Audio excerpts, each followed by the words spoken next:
কি গো মহিমা, কি করস? লাড়কি দি বুঝাইতাছি বোন। কুরবানির গরু কিনস নাই?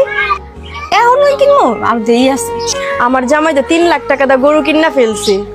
এত তাড়াতাড়ি কিনা লাইছস? কিনা ফার্মও দিয়া রাখছে। তোরা কিনবি কবে? দেহি বোন, আমার জামাই যদি টিয়া পয়সা বাও করতারে পরে কারোর লগে শরিক হইতারিনি। শরীকে দিবি, তাও আবার টিয়া পয়সা বা করতারলে কি জামাইয়ের কাছে বিয়া পয়সা? আমার জামাই তখন মতো এত বড় লোক না। আচ্ছা যাই গে। 3 লক্ষ টাকা দিয়া কুরবানির গরু কিনছে, কত অহংকার করে গেল না? ধান দামি টাকা পয়সা হইলে তুমিও করতে পারতা।